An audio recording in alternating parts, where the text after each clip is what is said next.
After studying this module, you would be able to learn about the key concepts of the cognitive behavioral paradigm, understand the counseling process of the cognitive behavioral approach, examine the counseling techniques and procedures involved, and evaluate the limitations and criticisms of cognitive behavioral counseling.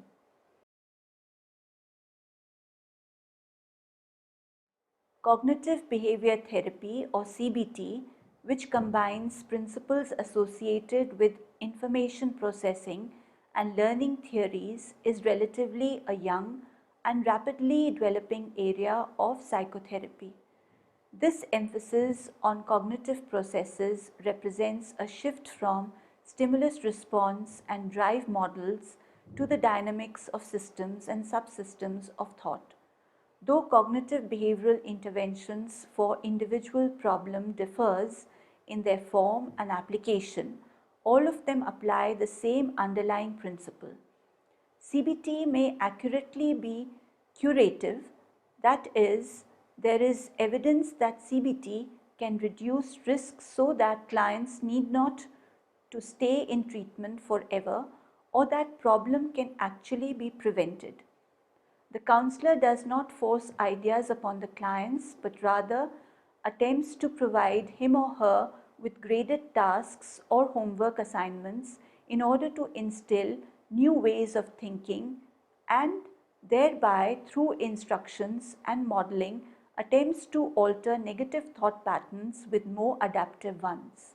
A core assumption of cognitive behavioral approaches is that people actively process information.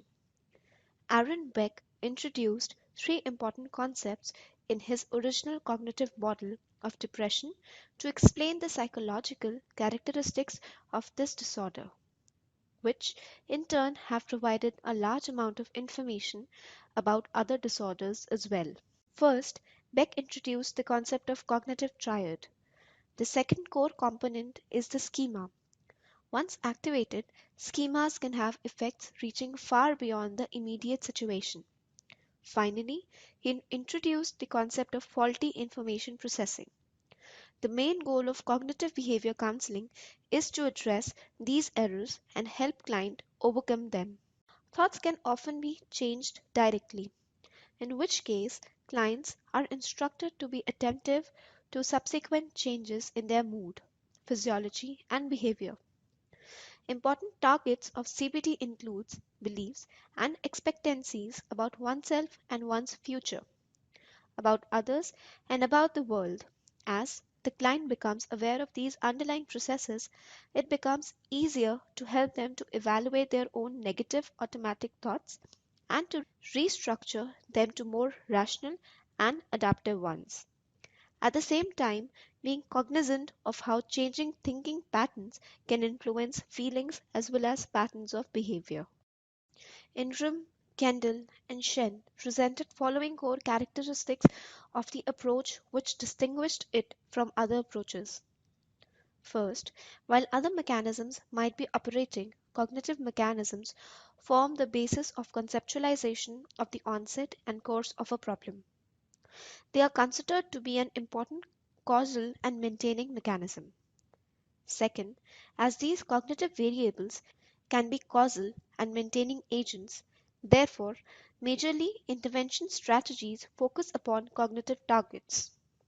Third, a functional analysis comprising of cognitive, behavioral, and affective factors of the maintaining variables is undertaken.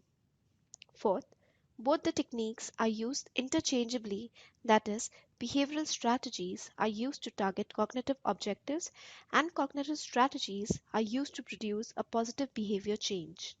Fifth, empirical verification is emphasized in three different ways. First, on the basis of empirical research, the validity of therapeutic procedures are verified. Causal factors for change are observed. Second, objective assessment provides another way to assess therapeutic procedures. And finally, client himself or herself is taught to gather data to test their own assumptions and beliefs. Sixth, as interventions are time limited, booster or maintenance sessions may be applied as required. Seventh, the client and his or her counselor hold a collaborative relationship with one another, which facilitates rapid and smooth attainment of predetermined goals. Eighth, cognitive behaviorally oriented counselors are active rather than being passive or non directive. Ninth, the understanding of the cognitive behavioral model of dysfunction is deemed important, whereby the client is educated about how their thoughts maintain a dysfunction and why this modification of dysfunctional cognition is deemed important for adaptive behavior. Tenth, they serve as coping model wherein they provide demonstrations in role plays of ways to manage dysfunction and different situations. Cognitions are the central components of cognitive behavior counseling, around which all its principles, techniques, and processes revolve. Therefore, a discussion about its detailed features becomes important. Ingram and Kendall highlighted following four important features of cognition. First, cognitive structures. They are the mental templates which are developed by accumulation of past experiences and functions to guide, influence, and filter the understanding of our future experiences. Cognitive content. Cognitive content are the ongoing thoughts, self talk, or the information stored from past memories. Cognitive structures serve to trigger these automatic cognitive contents by channelizing the structuring of information processing. Cognitive processes. Cognitive process refers to the procedure by which the entire cognitive system operates. For example, the ways in which we perceive a situation, recall content from our past similar experiences, and combine the information to interpret the present situation. Search and storage mechanisms, inferential and retrieval processes are examples of cognitive process. Cognitive products. Cognitive products are the end products of the interplay between above mentioned mechanisms. They are the thoughts and individual experiences as a result of the interaction between content, process, and structure, and can be illustrated by causal attributions. A problem may develop due to disturbance or imbalance in any of the above mentioned processes, and hence in-depth consideration of each of these processes is very important to gain understanding of the underlying problem and thereby development of an accurate management plan. Else, a failure in counseling may set in. For example, a young adult who has a schema for threat, cognitive structure, about danger, evaluative and physical, would have automatic thoughts, internal questions, and internal self talk, cognitive content, that would be inconsistent with the schema. Worry.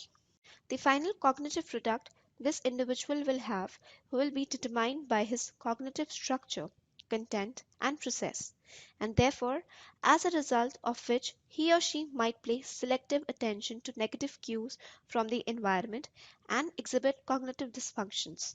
Consequently, he or she will anticipate danger in events and have demanding expectations about future. These cognitive dysfunctions can be subdivided under the following two heads. First, cognitive deficiencies. Absence of thinking where it would be beneficial, or, for example, when somebody tends to act before thinking. Individuals with this type of cognitive processing usually fail to engage in the forethought and planning.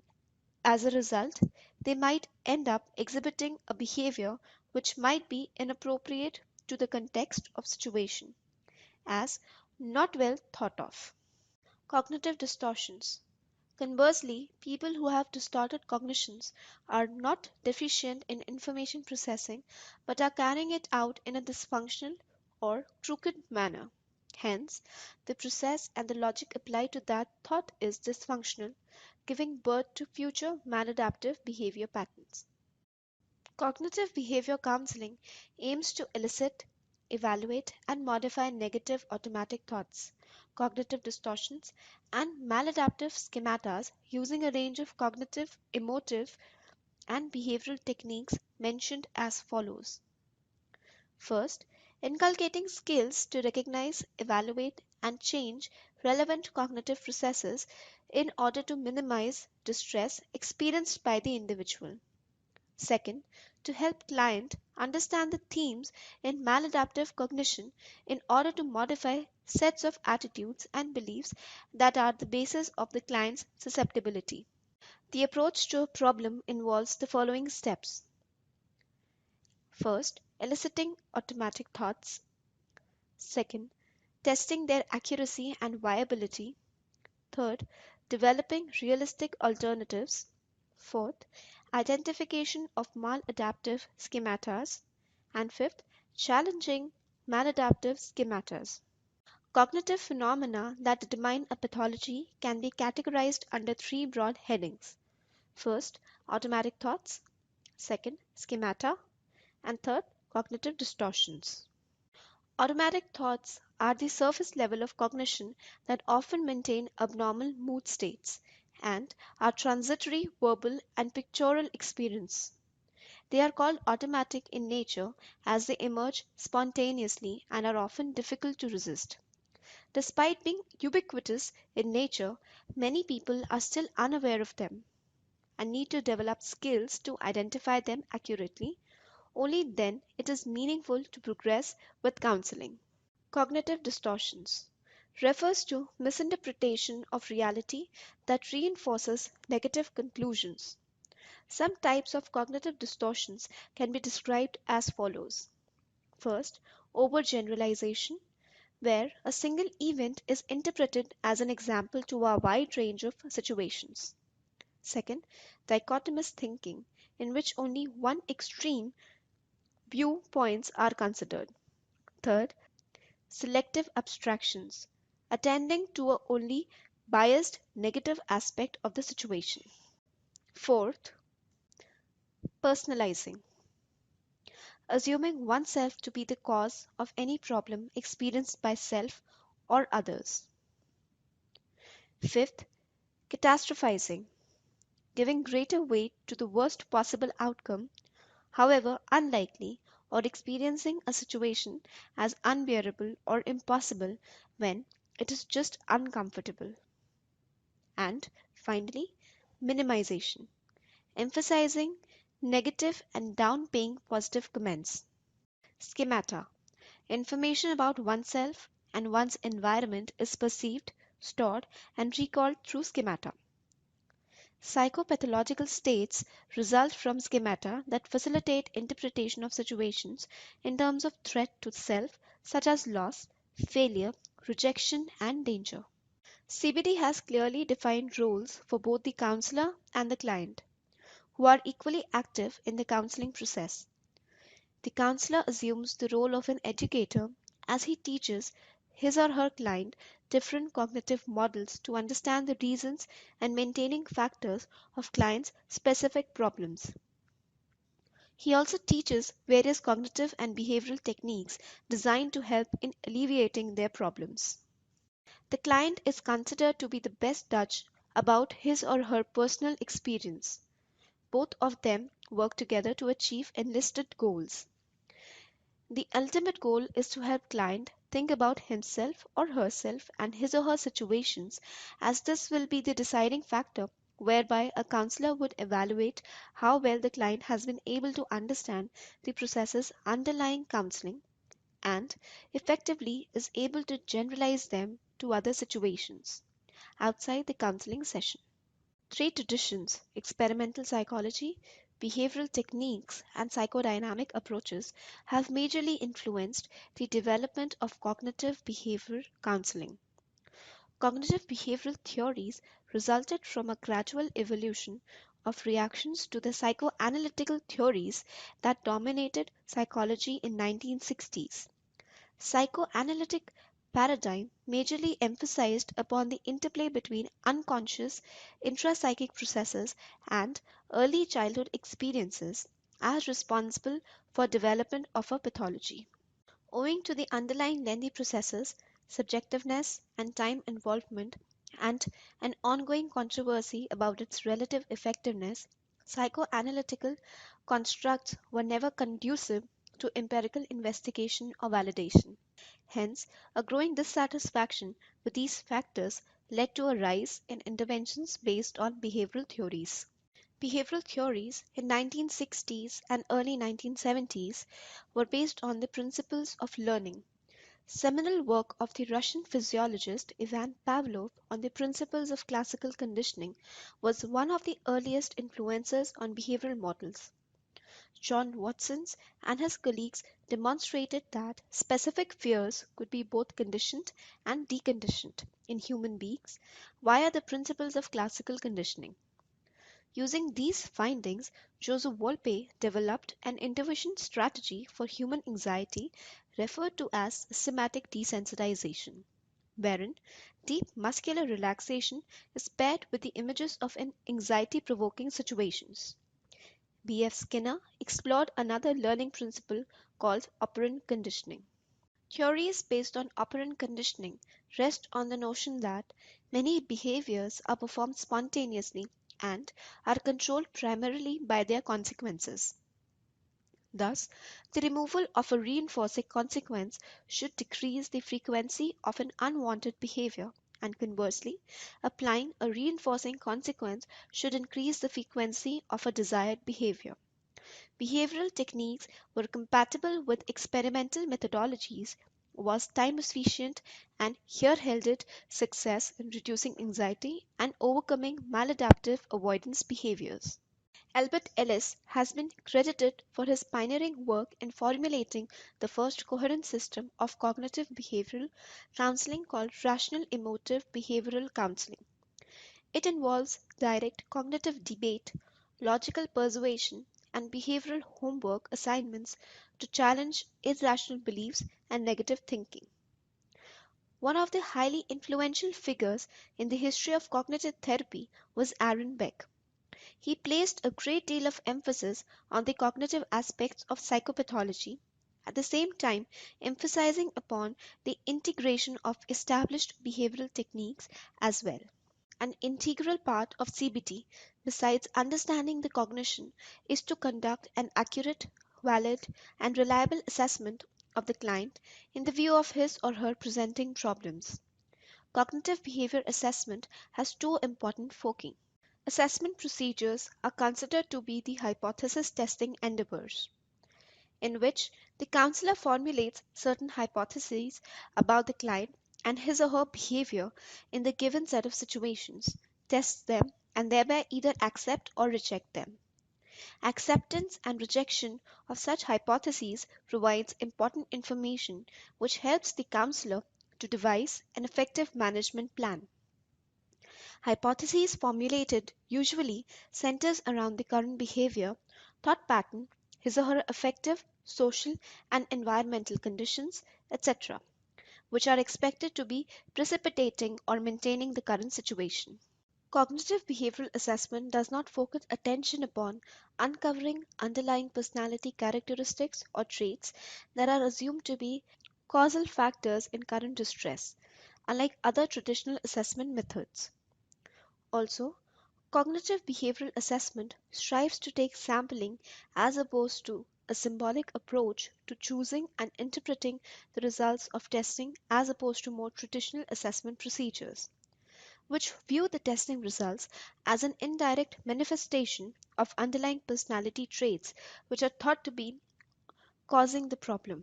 Assessment procedures are considered as a means for evaluating effectiveness of a specific intervention procedure. They provide us with an opportunity to conduct pre and post intervention assessment, which help us determine the progress the client has made over the time duration in which counseling was given to him or her, and thereby ascertaining its effectiveness. Modes of assessment: behavioral interview, self monitoring, self report, questionnaires, rating scales, etc., information from other people, interview with important individuals, observation of important individuals, direct observation, role play, behavioral experiments, physiological measures. Cognitive behavior therapists Counselor usually gathers assessment data from multiple modalities in order to secure high reliability and validity standards of the collected information. Typically, paper pencil questionnaires, structured interviews, and behavioral observation from the cornerstones of cognitive behavioral assessment, as no single approach will be sensitive enough to capture the complexities of human behavior in its concrete form. Also, equally important to the method of data collection is the source from which the data is generated. Ideally, it is recommended that information should be gathered from multiple sources so as to eliminate the perceptual bias, for example, gathering information from client family members, peer group, relatives, colleagues, etc.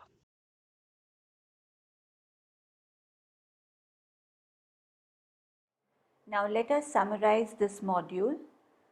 CBT is relatively a brief, active directive and empirically based form of psychotherapy which emphasizes collaborative problem solving by focusing its attention on how a cognitive phenomenon maintains emotional distress and self-defeating behaviors. It entails clear technical guidelines and has arguably been evaluated in a greater number of methodologically sound studies than any other form of psychotherapy and counseling.